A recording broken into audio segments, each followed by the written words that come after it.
in the first week of January 1993. As we came out of the cloud, I was entering that foreign hostile territory that I'd been trained to operate against for the past 35 years. Suddenly there I was, in the middle of it all, in the snow. Anyway, I got there and it was the old system. It was the old Russian bear. I was not going to be given too much of a welcome. I had diplomatic immunity, or I would have when I'd been signed in. But nevertheless, I was not expecting a great deal of eager cooperation. And indeed, my task was to see as much of them as I could without annoying them sufficiently to get them really annoyed. The spring of 1994, Paul Bowen, who was then the driving force and the chief executive, as it were, of the RAF Benevolent Fund's International Air Tattoo, alternating in those years, occasionally from Greenham Common, but more usually from Fairford, down in Gloucestershire. And I got a call saying, we'd really love to have a Russian bear, or preferably 2 Russian bears, come to Fairford. Can you fix it? I said, well, no, but I will go and ask. I suspect the answer is not going to be anything other than niet. They just don't seem to be up for this sort of thing. I phoned, I made an appointment, and I went and I spoke to my man in UVS, and he said yes. I said, can I just have that absolutely certainly? There will be no objection to a pair of Russian aircraft going to an air display in England in the summer of this year. No, he said, I think that will be okay. So I checked back with Paul Bowen, and he said, that's amazing, that is astonishing. Tell me how the thing develops. So I went back to UVS and said again, they're very happy in the UK, they're very delighted this is going to happen. Now, when are we going to know which aircraft and so forth? And they said, well, there's something that we should make clear. We will obviously have to support these aircraft because they're going to be away from base in a foreign setting.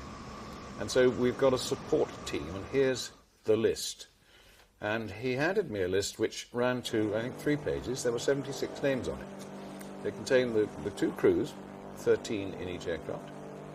And then, I think that's 26, another 50, nearly all of whom were colonels or above of the Russian Air Force and the Russian Naval Air Service. There were a couple of warrant officers and there were some majors, but effectively it was a bunch of boys out for a good trip. They would all be travelling in an Ilyushin 76, Candid, and all 3 aircraft would be expected to have full refueling facilities and full tanks before they left the UK, and they would obviously wish for appropriate accommodation, hotel accommodation, and given the current situation, they'd really rather like some spending money for these individuals. So I went back and phoned Paul and said, are you ready for this? I don't know what the fuel capacity is of a bear, but you're going to have to fill 2 of them up, and if you want one of them to fly, you'll obviously have to fill it each time it does its display, and we'll have a Candid, and then we've got 76 people who want hotel accommodation, entertainment, and money to spend. And he said, yeah, it'll be okay. So I went back again and said to the Russians, that's fine, it's all agreed, accepted, I've got the list, and I will be sending it to the authorities in the UK so they know who they will have to take in clearance terms, Russian embassy, and so forth. Then I had a call from Paul Bowen and said, hey, this is fantastic, and I've got an idea. I want Central TV to send a crew out, and probably just a director and a cameraman, but I think we ought to be able to film this from the whole start point in Russia to the arrival in Fairford, displaying in Fairford and going away. I said, well, I can ask. He said, well, could you make sure that the request includes the cameraman flying in the Bear? I said, no, Paul. Well, he has, all right, I'll ask. And I went back to my friend in UAS and I said, right, this is the sketch. They would like a camera team, or a television team with a cameraman to come over and film the expedition, and indeed to film from inside one of the operational aircraft. That's okay, said the Russian, and I was stupefied by this.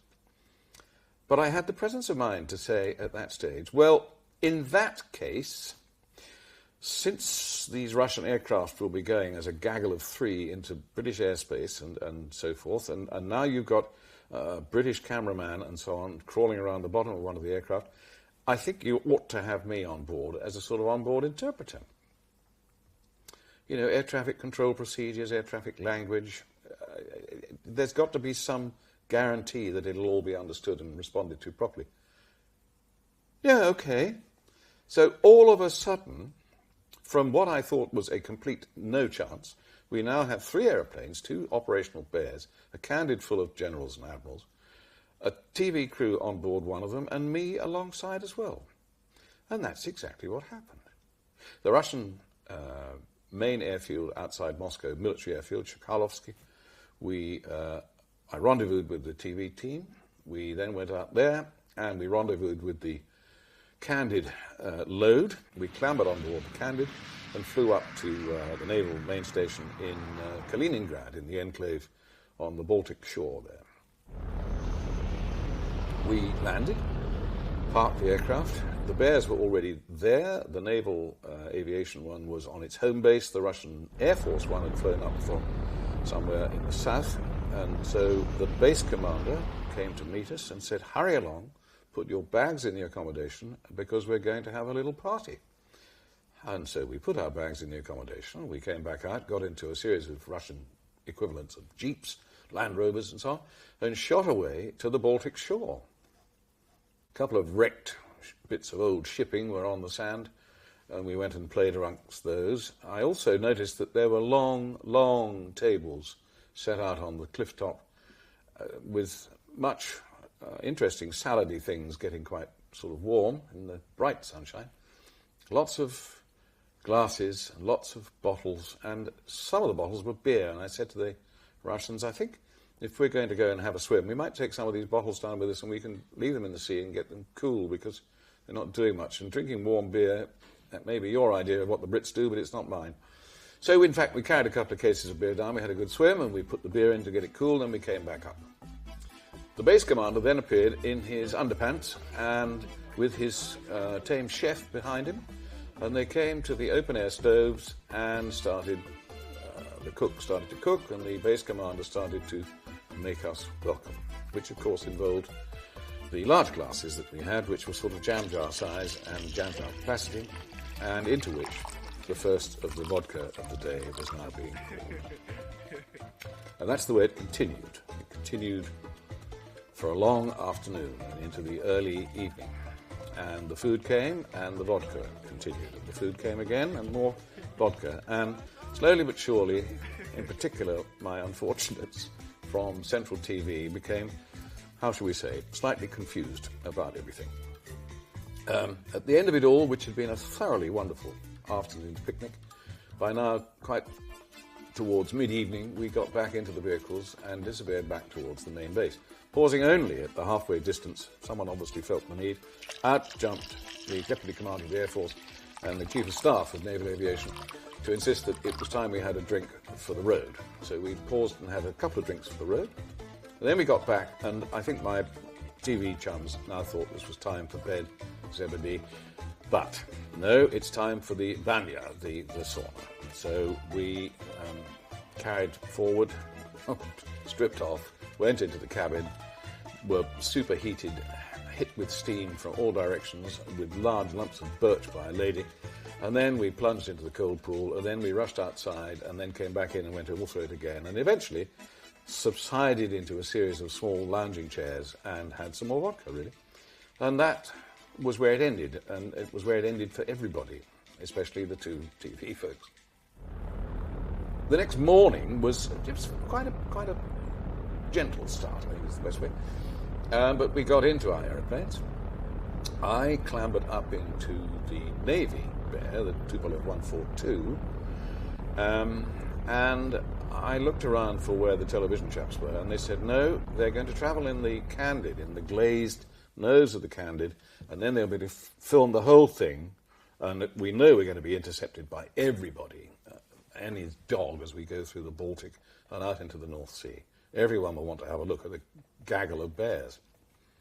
So they'll travel in the Candid, at which stage I got into my seat halfway down the back on the left side of the aeroplane. It was interesting. They started all the engines and then shut down the two inboards. and taxied on the outboarding.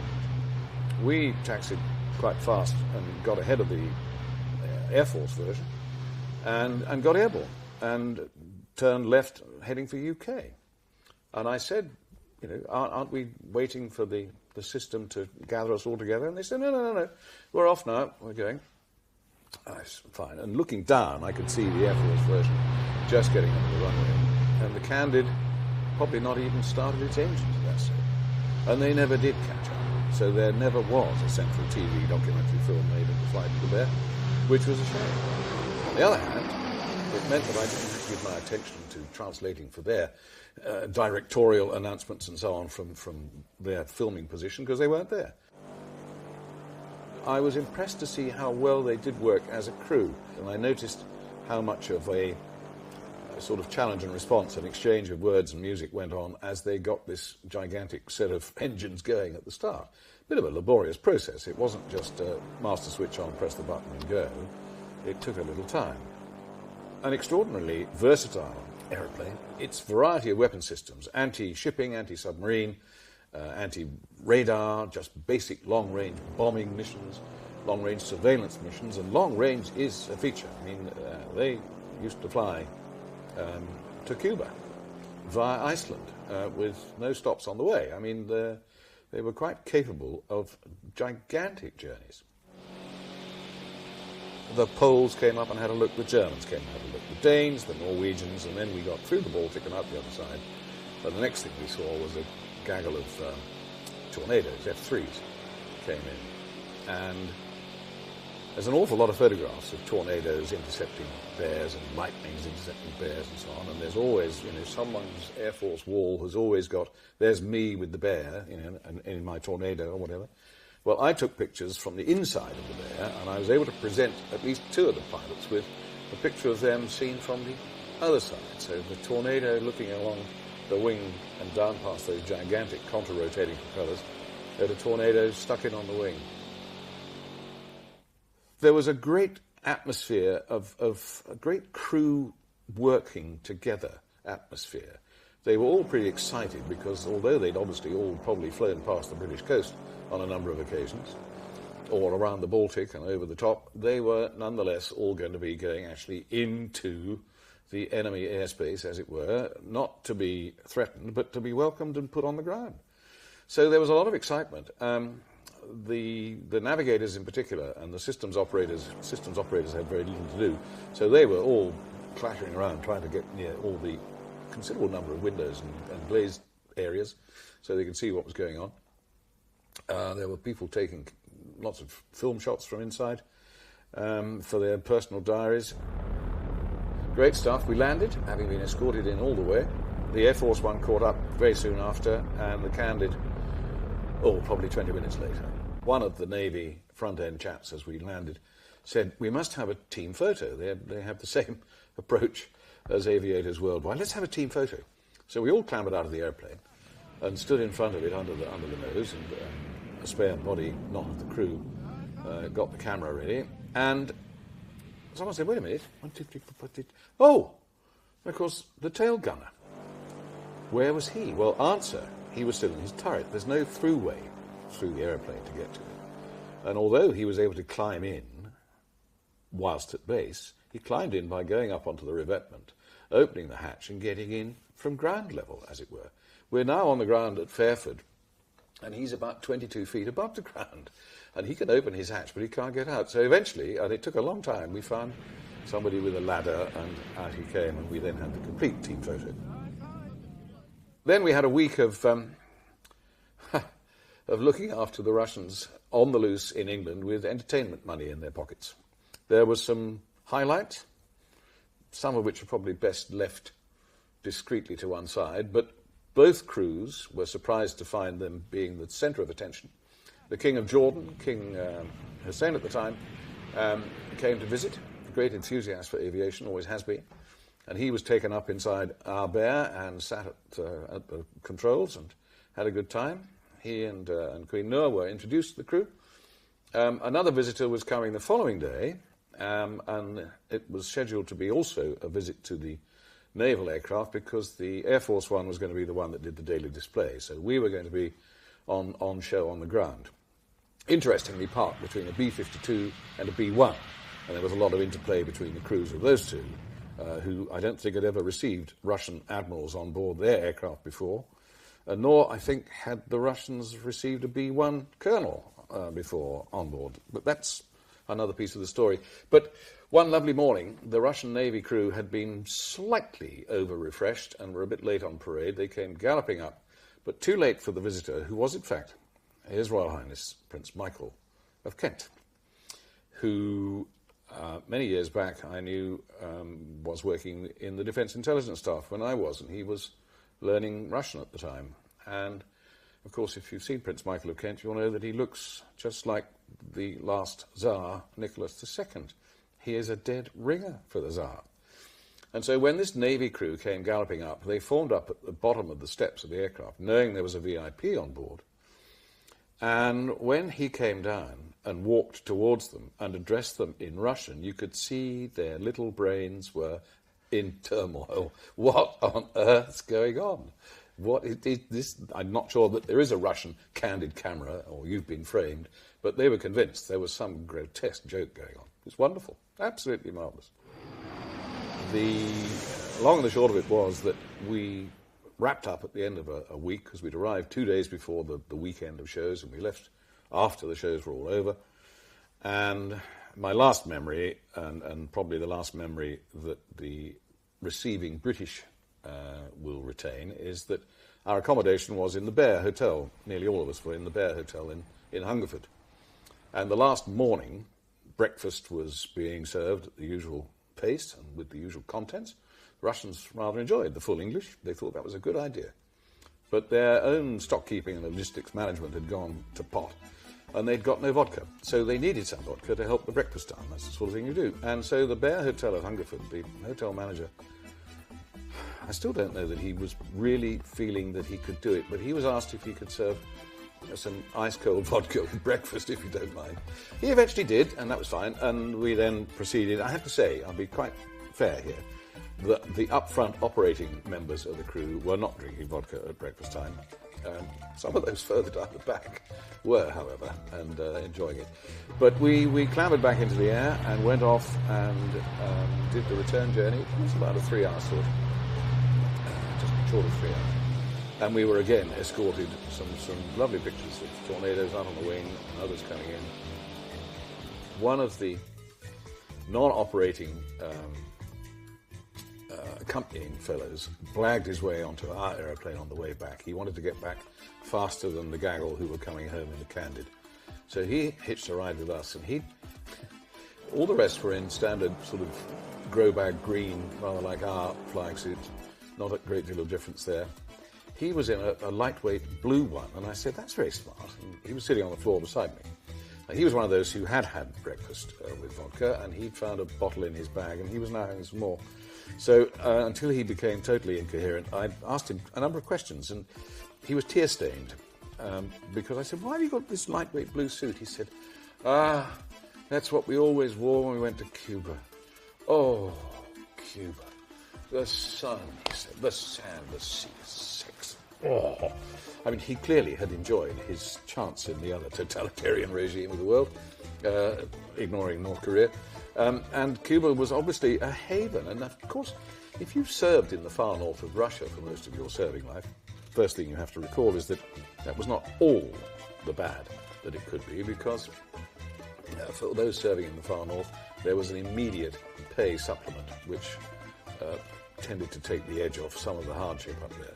But if your normal sort of operating area was the Barents Sea and the Iceland-Faroes Gap, and then it was your turn to go to Cuba, I sympathised with him. And he was a non-operating part of the crew, and he was not going to operate anything once he got home. I flew the last half of the journey up front, and I was agreeably surprised. The size of that airframe, of course, there's a gigantic amount of inertia. And like any old heavy, you turn the thing with a great yoke, and you get it like that, and then you wait for the wing to catch up and do it. And when the wing starts to move to that sort of angle, just wind it off the other way, and then you're nice and stable in a turn. Down the slope into Kaliningrad, easily managed, quite extraordinary. Throttle handling and all the rest, even with all those peculiar engines out on the wing, which I'd never flown with before. I'd flown piston engine only, or jet only, but turboprop, no, and responses and so on I wasn't sure of. But it did what it was asked to, and putting it on the ground on the numbers, I have to say, at the risk of being laughed to scorn, was straightforward.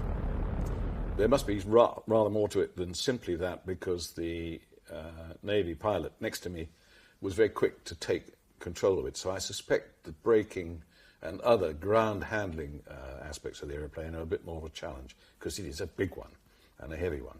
But it was a great trip. It showed the aircraft off well. It certainly achieved something I thought was never going to be achieved. And in fact, since then, there have been bears going into Barksdale in Arkansas, in the US, and other places. It was a bit of a first. It was certainly a first to have the Navy and the Air Force One together side by side in the UK. And as such, I'm thrilled to bits. It was at a sort of high spot of Russian cooperation. So an extraordinary experience, one that I could go on describing for a long time. I think the impact, the whole essence of the flight was that it was so unusual and so unexpected. I was thunderstruck. My gasp was totally flabbered, because I couldn't believe that when I made this, to me, outlandish request to have airplanes of that kind come and put themselves on the ground and be the object of full attention from the British and others. I couldn't believe it would happen, but not one, but two, and then a great gang of others. It was a huge triumph.